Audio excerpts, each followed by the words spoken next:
தற்போது கிடைத்துள்ள அண்மை செய்தி, ஜார்க்கண்டில் பெரும்பான்மையான இடங்களில் ஜேஎம்எம் காங்கிரஸ் கூட்டணி முன்னிலை வகித்து வருகிறது.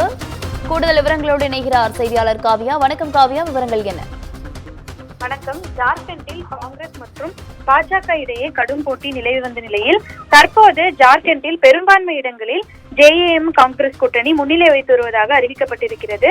81 சட்டப்பேரவை தொகுதிகளை கொண்ட ஜார்க்கண்ட் சட்டப்பேரவைக்கு கடந்த 13 மற்றும் 20ஆம் தேதிகளில் 2 கட்டங்களாக தேர்தல் என்பது நடைபெற்றது. தேர்தலில் பதிவான வாக்குகள் என்பது தற்போது எண்ணப்பட்டு வருகிறது. தேர்தலுக்கு பிந்தைய கருத்து கணிப்புகளில் பாஜக கூட்டணி வெற்றி பெறும் என்று பெரும்பாலான கருத்து கணிப்புகள் கூறின.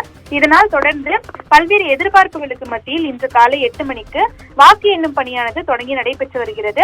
அடுத்தடுத்த முன்னதாக பாஜக கூட்டணி பெரும்பாலான இடங்களில் முன்னிலை வைத்த நிலையில் அடுத்தடுத்த சுற்றுகளில் ஹேமந்த் சோரனின் ஜார்க்கண்ட் முக்தி மோர்ச்சா தலைமையிலான கூட்டணி முன்னிலை பெற தொடங்கியது.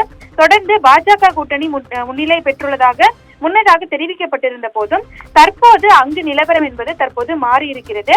அதன்படி மொத்தமுள்ள 81 தொகுதிகளில் ஜேஎம் காங்கிரஸ் கூட்டணி 50 தொகுதிகளிலும் பாஜக கூட்டணி 28 தொகுதிகளிலும் முன்னிலை வைத்து வருகிறது. அதன்படி ஜேஎம் கட்சியானது 31 தொகுதிகளிலும், காங்கிரஸ் கட்சியானது 12 தொகுதிகளிலும், ஆர்ஜேடி கட்சியானது 6 தொகுதிகளிலும் மற்றும் கம்யூனிஸ்ட் கட்சியானது 1 தொகுதியிலும் என இந்தியா கூட்டணி மொத்தமாக 50 தொகுதிகளில் முன்னிலை வைத்து வருகிறது. இந்த நிலையில்தான் தற்போது மீண்டும் ஹேமந்த் சோரன் தலைமையிலான ஜேஎம்எம் காங்கிரஸ் கூட்டணியே மீண்டும் ஜார்க்கண்டில் ஆட்சி அமைக்கும் என எதிர்பார்க்கப்படுகிறது. விவரங்களுக்கு நன்றி காவியா.